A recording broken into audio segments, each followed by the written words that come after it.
And welcome back to another episode of Life Changing Challengers. Hey, everybody. I've got Kimber Foster with me. She is an author of a book that she published just last year, right around this time, actually, called The Year of Thorns: What to Expect When Divorcing a Narcissist. So she's going to tell us all about that. We're going to get to know a little bit more about her. And then we're going to get some great little nuggets on, are you possibly in one of these marriages? Maybe not. Are you seeing some of those behaviors? We'll see. So, but first, Kimber, how you doing today? Hi, I'm great. Thank you for having me. Thank you. Hey, everybody, do you see that smile that she just had? Isn't that pretty awesome? I swear to God, when I popped open StreamYard, which is what I use to do these conversations, I swear to God, it was Goldie Hawn look at me in the face. I get that daily. Yeah. And I had to step back and just, think how lucky that, that they get to hang out with Kimber. You're welcome. So, Kimber, can you tell us a little bit about your childhood? Like where you grew up, what was the complement of your family, and what was it like to be Kimber as a kid? I was born in Grand Rapids, Michigan, a very nice, safe, conservative town in Michigan. I had two older brothers. I was an oops. So my brothers were 12 and 14 when I was born. Oh, wow. And I was a big surprise, as you can imagine. And my dad, it was the traditional. My mom was an at-home mom. My dad went to work. He ran the family business. But growing up, I was alone a lot. My brothers, when I was in kindergarten, they were in college. So I think, looking back, I think that's where I learned to be a people pleaser. I always felt like I needed to please people to get their attention, to have love. And that kind of what led me on my path down the lane to being an empath.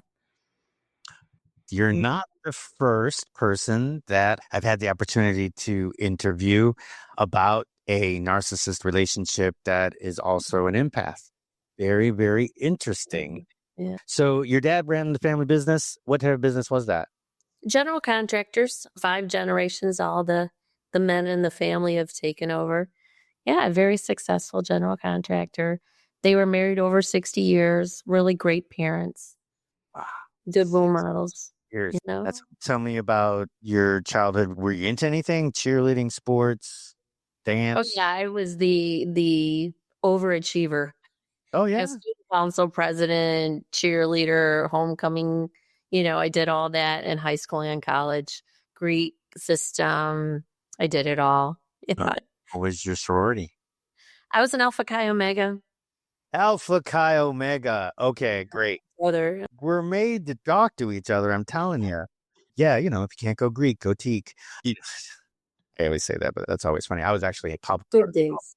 I was actually an Alpha class member. So, a re-beginning of our chapter at the college that I went to. But that's great. So did you go to college? Yeah. Wait, you were an Alpha Chi Omega. Okay. Yeah. Where did you go to school? I went to Western Michigan University, Kalamazoo, Michigan. Not too far from home, but far enough. I was the exact same way. I was like about 150 some odd miles from home. Just enough that if I got homesick, I can race home and do some laundry. But far enough that parents couldn't turn up on my doorstep whenever they wanted. Mm-hmm. So that's good. What did you study in school? I had actually 3 degrees: psychology, communications, and business. I couldn't figure out what I wanted to be when I grew up, and I still really don't know. Did you get all 3 of those degrees in 4 years? I did. Yep. And I waitressed and bartended too. And part of the Creek system and a student council and all that. I was a busy girl, but I loved it. It was so much fun. Oh my God. I can't even imagine that. I mean, I've got a major and a minor, and I barely made it in 4 years. I also was part of the Greek system. I also was a cheerleader. I was a bass, obviously. It wasn't flying anywhere. His husband was a cheerleader too. Okay, we'll get into that here in a minute. Is that how you met? Yeah, we met in college. Was he your bass? No, I wasn't a cheerleader in college. Oh, okay. Later on, he was. Okay. Um, Actually, this is a family show. No, it's not actually. It's not a family show at all. My last episode was the swearing therapist, and she had f bombs rolling all over the place. So I think we can have a little couple. that was my small attempt at humor. No, it was very good. It was very good. So, but you met in college. Did you get married right out of college? We did. Wow. Okay. 24. Yep, right out of 24. college. What did you end up doing as for work, or were you a stay at home or? No, I worked. So I got really involved in planning events. I planned the Greek week in college. And right out of college, I ended up planning special events for charity. So I was with that charity for quite a few years. Cool. The March of Dimes. Oh, fantastic. Yeah, so I planned all their walkathons and bid for bachelors and golf outings, and I loved it. I Oh, also felt like I was making a difference. yeah. That, Mhm. it's amazing that you say that. So I'm an endurance coach. I help people through marathons and ultra marathons and triathlons and Ironman triathlons and all that stuff. And I did numerous amounts of marathons for charities. And there was a couple times we did it for teams. So Mhm. the Chicago Marathon we did a couple times, and we did it for the PKD Foundation, which is the Polycystic Kidney Disease Foundation, and we did it as a team twice. We raised about $100,000, and we always had that person like you. We had that person with us. We'd always, once we started, we talked to them. They would help us, where we put the money, help us set up the websites, help us, get started, help us, design our events that we did in order to raise the money enough to then run the marathon. So if you were like that, I praise you, because those people deal with a lot of stuff, and Yeah. they're just, most of them are just great people. So I imagine that, just from knowing a little bit about you, I'm sure that's exactly the way you were. What a great job you get to I be. met a lot of great people. What did your husband end up doing? Well, it was funny. When we were in college, we both worked at bars together. And then when he graduated, he ended up being a general manager for a number of those bars and restaurants. So we had completely different schedules. I was working 8 to 5, he's working 2 to 2, still kind of living the college party bar scene. After a year, I said this wasn't working out like I had hoped. That was So after a year.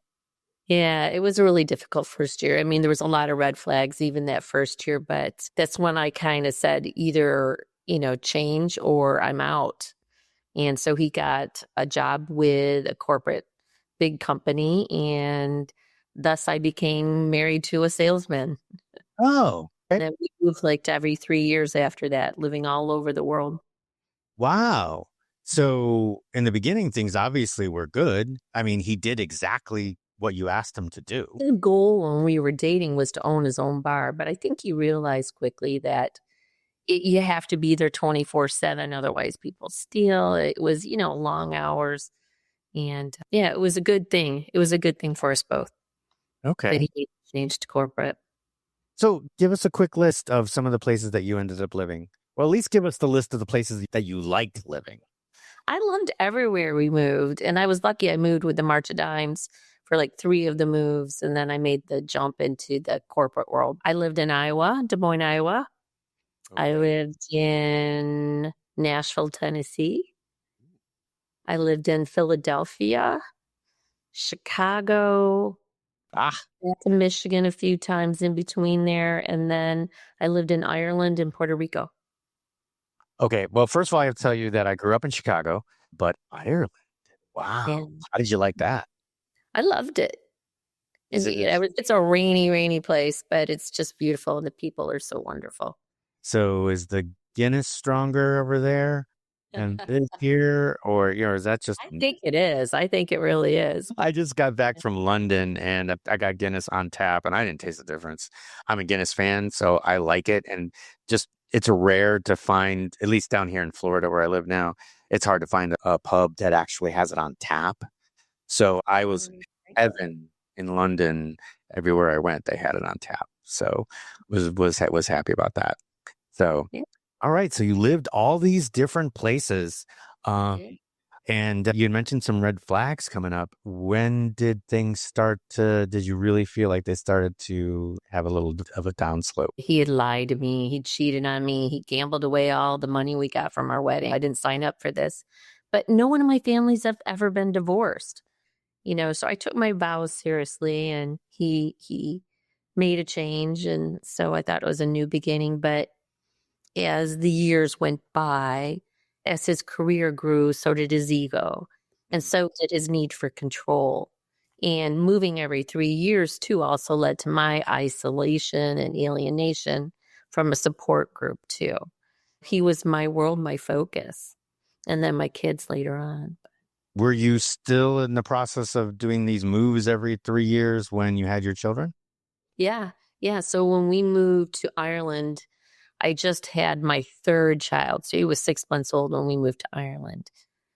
And I didn't have a green card there. So I became the quintessential, at home mom, executive wife, raising the 3 kids overseas. I got involved though with the PTA and all that stuff. They have that in Ireland? Sure. All right. But they do have alcohol at school functions and sporting events. So yeah, I moved back to the States and I went to a football game. I'm like, where's the beer booth? Oh, You- man. Yeah. So, all right. So in Ireland, what ages are your kids now? Oh, they're grown. So I have a 28-year-old son in Dallas, a 25-year-old daughter in Miami, and then my youngest is in college in Utah. Park City. Beautiful. And all skiing, skier. They're all successful? Yeah, they're all great. Wow. Very See? great. No matter what you went through, you still ended up being a great mom. And a wonderful family. That's Yeah. awesome. So you're mentioning that, okay, so he's getting promoted, he's gaining this ego, which, I mean, you can't blame. As you get up and you start becoming the boss, you have to start making changes. You actually end up becoming more isolated. He would end up being isolated at work because the friends he had either were now his subordinates or he passed them up. And then you learn to be a boss, not a friend, which is very tough, by the way. And I found that to be tough. So do you think that's kind of the way it started to happen? He started getting more control at work, therefore he wanted more control at home. That's interesting. I think it's more of his deep sense of insecurities that projected his need for control and to be the center of attention. He had this grandiose sense of superiority, and when he walked in a room, he always had to be the center of attention. And he would put people in their place either through humor or cracking jokes or just to make himself feel so much more superior. Yeah, that is about the textbook definition of narcissist right there when you started to figure that out. But did that happen? Was that something that just was from the beginning? That was just something that you thought was part of his personality just from the beginning? Or It was arrogance and insecurity. Uh, I thought, gosh, he was so talented at putting people down in such a funny way. But, I realized later that it wasn't funny. A lot of people didn't take it that way. And it was just to boost his own ego. Yeah. so about where and when did you feel like it got bad to the point where it started going through your head about maybe possibly getting out? Yeah. So our oldest son had a lot of health issues and challenges. And I was the primary parent. My ex couldn't deal with any dysfunction, any sickness. He was a completely detached parent. He was a great provider, providing financially for our children. He was always there for vacations. But when it came to going to surgeries and seeing doctors and therapies, he was completely absent. I really struggled. It was tough. Sometimes I get home and I'm like, I can't handle this anymore. I need someone to help me. And he just wouldn't help. So that was a big struggle on our relationship. I found too that as time progressed, he became more and more verbally abusive to me and then later physically abusive. Oh, So when we were living in Puerto Rico and some of those places, I would call for help and the police wouldn't speak English, or I was kind of caught in a catch-22. I couldn't put him in jail because we relied on his income. And I couldn't just pack up 3 children and leave a foreign country. I had nowhere to go, didn't have a home base because we were together essentially our whole life since college. So, Wow. So you were basically captive. Kind- yeah, no, there wasn't. And I made the mistake at one point of expressing my desire to leave. And he attacked me and said he would destroy me. And it was awful. It was to the point where I actually tried to take my life because I felt like I had no out. So, What? Yeah, I mean, you actually physically did make the attempt? yeah, I did. Oh my God. That is, no, that's Being a unbelievable. narcissist spins the narrative. They make you, your whole reality is you're on this crazy wheel and they distort everything. And he made me think that my children, I was being a terrible parent. My son was sick because of me. Just there were so many different components. And I just felt like there was nothing I could do and there was no out. And I felt completely at God's mercy. Yeah. I just can't imagine the helplessness that you must have felt. It must have been so frustrating and just so tough. I can't imagine because I mean, you had 3 kids. That had to be just for you to even have the thoughts. Yeah. Must have been weighing on you. Well, when you're with a narcissist and in a toxic relationship like that for so long, I lost the person that I was back in college, the student council president, cheerleader, homecoming queen. I lost her along the way. She was gone. I was a husk of the person I was. I wasn't as skinny. I wasn't as fit. I wasn't pretty enough. I wasn't smart enough. They just break you down until you're a shell. How old were your children at this point? My youngest was in grade school, and then I had a daughter in junior high and a son in high school. Okay, so this had been this had been high school, so it had to be 14, 15. So, Yeah. I mean, you'd been married to this guy for 17, 18 years at this point. Mm-hmm. That sound about right? A Wow. little longer, yeah. So that's a long time. And when did you feel, let's say that was year 18 or year 17, at which point, if you just counted by the years, do you think is got to the point where that's where it got so bad that you were not contemplating suicide at that point, but where, like you said, you were a husk of the person that you were, where you started to feel like that was happening to you, if you can remember like that, or if there's any way for you to look back. Yeah, it was a good 20 years, but it was a lot of bumps in the road. Right. And, there'd be so many times when I would just be ready to pack up and leave, but I'm like, where do I go? Things would blow up. And then he would come in, apologize, take me on these great trips. I mean, we had the perfect Facebook looking life. Yep. We were doing all kinds of great things, living the high life, but they were really ugly and dark. I mean, just the thought of it.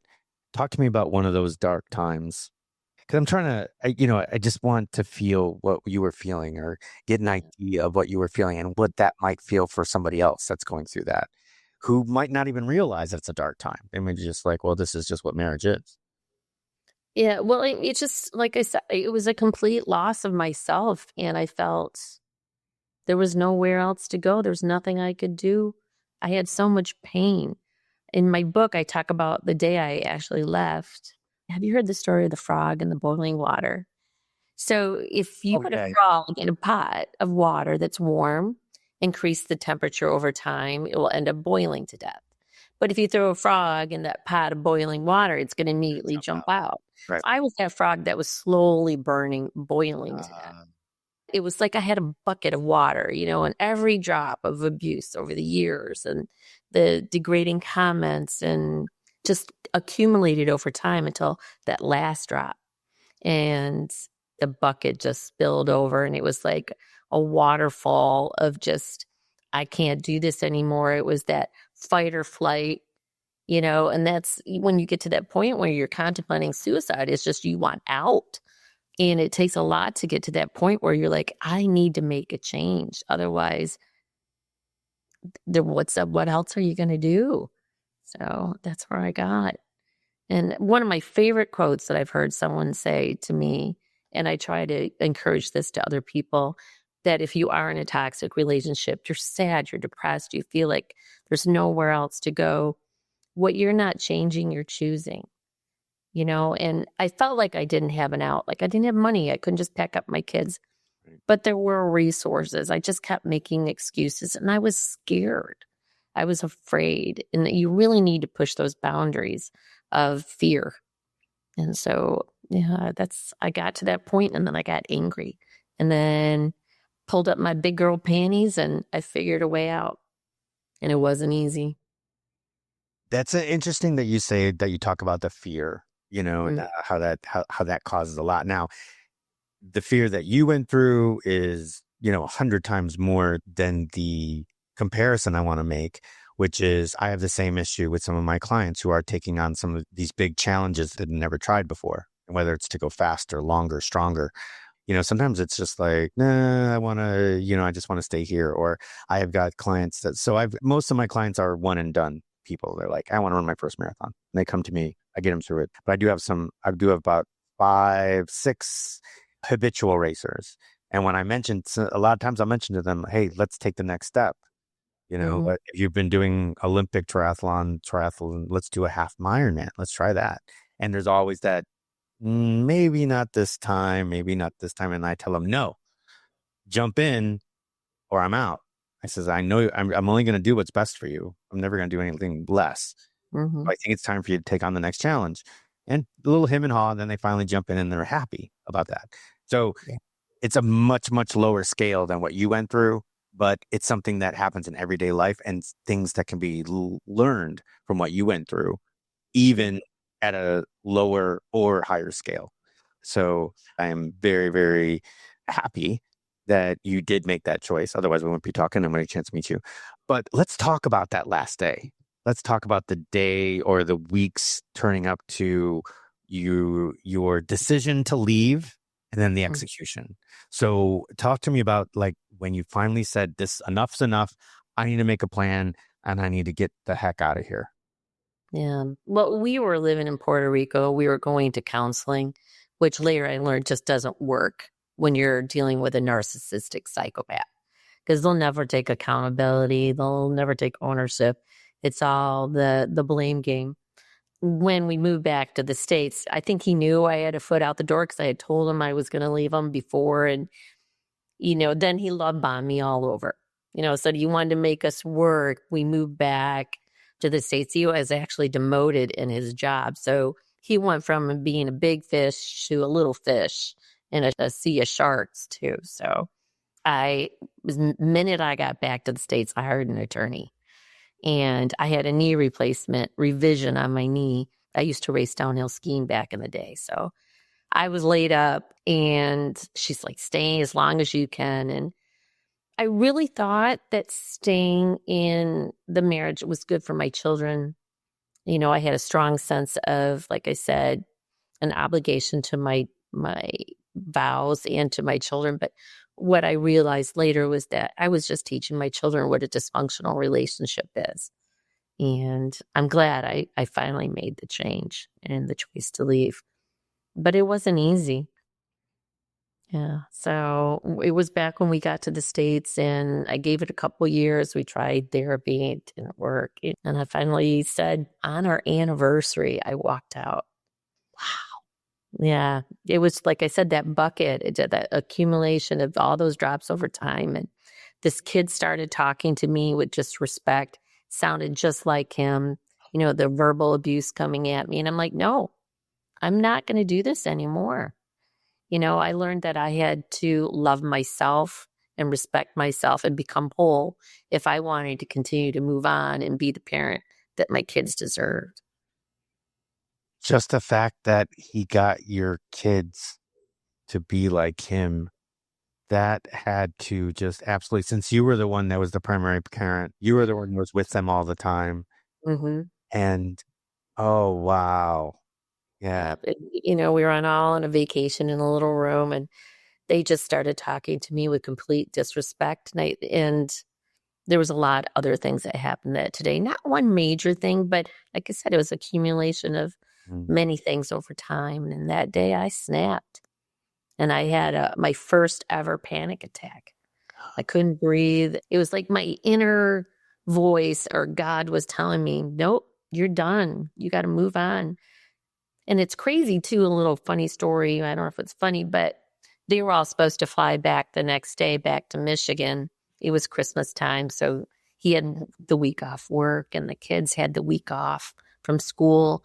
And I had a brother in Florida, and I said, I'm going to go visit my brother because I needed time to really think and prepare.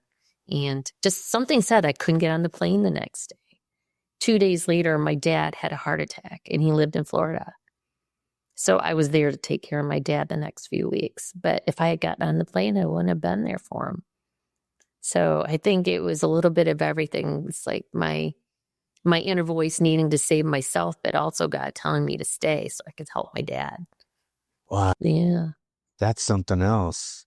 Yeah. And was like saying, it's like when someone knows the plane's going to crash or something. So I just get on the plane. So your dad lived through that, right? He did, but you had to go through a couple surgeries to figure out what the problem was, and then had to prepare him for open heart surgery and get everything set up for him before I flew back to Michigan. So I was in Florida, hired my attorney, filed right away. I was done. It takes a lot for an empath or someone like me who's been through years and years of abuse. Like, we keep taking it and taking it and taking it. And whenever we try to speak up or challenge a narcissist, they attack harder and harder, and they put you in your place to silence you because they don't like to be proven wrong or challenged. But when you get us to a point, we're stronger than you think. And that's when that light bulb moment comes on. Yeah, you dig down deep and you find that courage. That is an amazing bit right there. I'm drawing a blank, but yes, that when you're pushed far enough, that strength will come up. The thing is, and what I like to impart not only to my clients but to other people, is to figure out that you have that strength before you need it. Which is another reason why I enjoy being an endurance coach, and I also coach kids and every other bit, is because I can sit there and talk to people and tell them when they're in other situations. So as a coach, when you get to know your clients, as like myself, you dig deep. I'm not only their running coach, their swimming or biking coach, their obstacle course coach, but I've also become kind of I wouldn't say a therapist. They do throw some stuff at me. I've got some people that their spouses have died in the middle of them training, so I get to hear all that. I'm there to help them through certain things. I'm not the therapist, but I am there as a friend and someone to... But a lot of it's in the mindset. Right. So what I love to do is, like, when people I've got people that do marathons, half marathons and stuff, and then they go through these troubling things, and I'm able to say, listen, you ran 13 miles in a row. Not everybody does that. If you could do that, you can get past this. And it's the same thing. And I tell people, my Ironman people, so an Ironman is a 2.4 mile swim, get out of the water, get on your bike, ride 112 miles, get off the bike, now run 26.2 miles. And people finish that and they go through something like this. And I'm like, you are an Ironman. You understand that? You have more strength than you can possibly imagine. It's a nice way to bridge the physical and the mental and the physical and the emotional. When one of my clients lost their spouse, and that's basically what it was. It was like, you got this, you can get through it. You need to, obviously the normal things like go see someone, talk to someone. You can do it, but you remember how much strength you've got, what you've done in your life, physical and mental. The strength is there. But it's changing that narrative, and that's what I needed to do. Once I got through my divorce to move on, I had to change that narrative that I wasn't good enough, smart enough, lovable, and instead of focusing on my year of struggle, or my year of suffering, now I focus on my year of thriving and surviving. Yes. It's like changing that whole negative narrative. Yeah. Oh, but I can't imagine it is like, but you went through over 20 years of that, of somebody beating you down and over. And so, you know, re, repetition is where things become solidified. I was a psychology major. I didn't see it. I was conditioned slowly over time. I was that Pavlov's dog, looking for little treats here and there. But And he unfortunately knew manipulation tactics to get you to do that, yeah. tore you down. The minute he saw that you were starting to like the wheels start turning about you leaving, he's like, oh, no, let's go on this Yeah. thing. Let me take you on a trip. And Let me that, throw you a birthday party. yeah, wow. And you don't even know it's even happening. That's got to be the worst thought. Yeah. And it wasn't until after I left him and after my divorce that I realized he was a narcissist. And I wrote my book a while ago before the N word was so mainstream. I call it the N word, narcissist. Mm. I didn't even realize that I was married to a narcissistic psychopath. It wasn't until I started reading books and I discovered that my story wasn't unique. It was universal. It was textbook. So I took my journal, and that's what my book is about. I turned it into a self-help guide to anybody that's in a toxic relationship, learn how to identify the narcissistic manipulative traits. So it's my journal, but they insert like 17 different manipulative traits like gaslighting and projection and alienation and all that. For me, it was very therapeutic writing the books, helped me understand how I'd gotten to that place in my life. See, that's what this podcast is all about. It's about people just like you that go through these challenges, change their lives, and then share the wisdom and help other people. That's Yeah, I didn't quit my marriage. I survived it. yeah.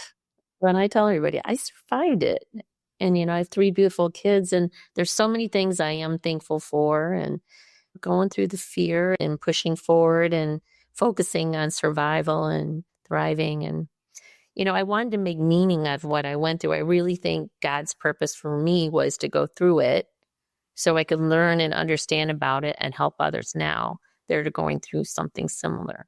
I wished I had somebody who would have helped me or guided me or I could have gone to during that time.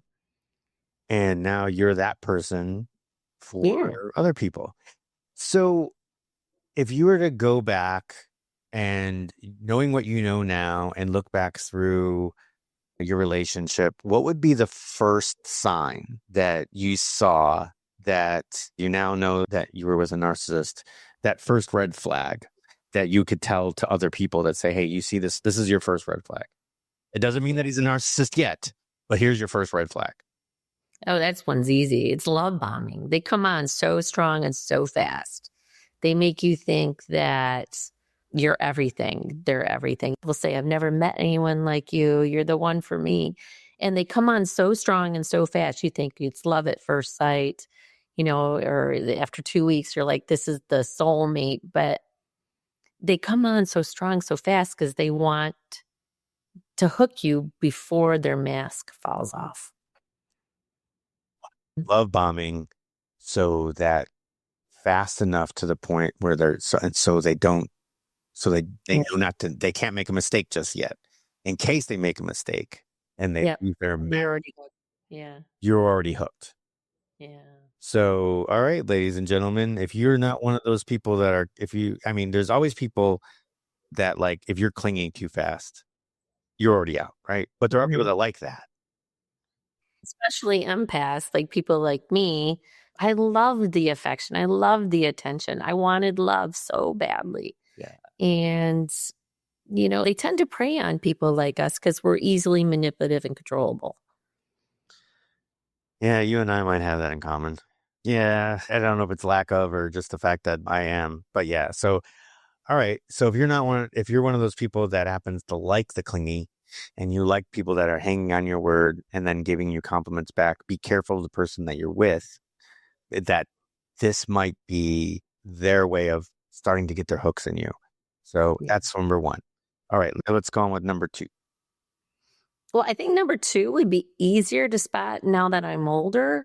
It's about listening what they have to say. If they never take accountability, if they talk about past relationships that it was the other person's fault, that they're always the victim, that's a big red flag, because you can bet they'll talk about you that way someday. Right. Okay. Yeah. So if the person that you're with just never says, "Oh, that was my fault," or Right. "I screwed up," or, I mean, unless you're dating a politician, they don't know how to say that either. But yeah, that was a joke. You can laugh. That one's pretty easy to say. But yeah, so okay, that becomes super easy. But I think And then it kind of goes right back to if they're always putting people down, even if it's in a funny manner, they're always trying to elevate themselves to be superior. The confident one in the group is really arrogance. Watch out for that too. okay, so you're hanging out at a party, and the person that you're with is putting people down, where at least it seems like he's trying to be playful about it. Yeah. Or the center of attention, the person that's always got to be on stage. Yeah. I mean, I know a lot of people that rib, like guys get into ribbing fests, it's supposed to be, it's all in fun. And then, but usually it's like, nah, dude. And they punch you in the arm, and then, you hug it out, but it's not all the time. You know what I mean? This happens probably with a narcissist, maybe a little bit more than often. Yes. Okay. All right. I just want 5. So let's go to number 4. Their lack of empathy. A narcissist can't be empathetic. They can't put themselves, their mindset just doesn't work that way. They can't put themselves in somebody else's shoes. For them, feelings and anything like that is a waste of time. They can't be bothered. So that would be, someone says, oh, they're sick, too bad. Maybe they didn't eat the right food or something like that. They lack empathy. Interesting. Wow. Yeah. I'm sorry. My mother-in-law just left her husband, and that just like hit the nail on the head for some of the things that her ex-husband was talking about, and that like hit the nail on the head. Yeah, he did all that stuff. Never was wrong. Yeah. Well, I'm glad she got out. I also had one of the episodes, I think, if I'm not mistaken, she was in the hospital, and he stopped by like when he first dropped her off, and then was every excuse in the book to not be there at the hospital. That's not caring for somebody. No. I'm not saying that the husband is like got a dote if depending on what they're in the hospital for, but I mean, I couldn't imagine not even my mom, like I couldn't imagine not spending hours with her when she was in the hospital for numerous different things. Like I would be by her side. I want to make sure. I mean, that's just caring for someone, but someone not being there, And I had a dozen of those really like earth-shattering experiences in my life. My husband wasn't there. Like I had a miscarriage and I had to go to the hospital. I went by myself. He wasn't even there with me because he had to work. Worst experiences of my life. The day my youngest son was born, I woke up in a pool of blood, and I'm like, I think something's wrong. I need to go to the hospital. I drove myself to the hospital and he went to work. I kid you not, because, his job was more important. You know what I mean? The way they twist the words, and that's number 5 is gaslighting. They'll twist your reality, and they will bend anything to make it about them and make you question your reality constantly. They'll say things like, you're crazy, you're overreacting, you're making a big deal out of nothing. When you say to somebody like, oh, that really hurt my feelings that you weren't there for me that day in the hospital.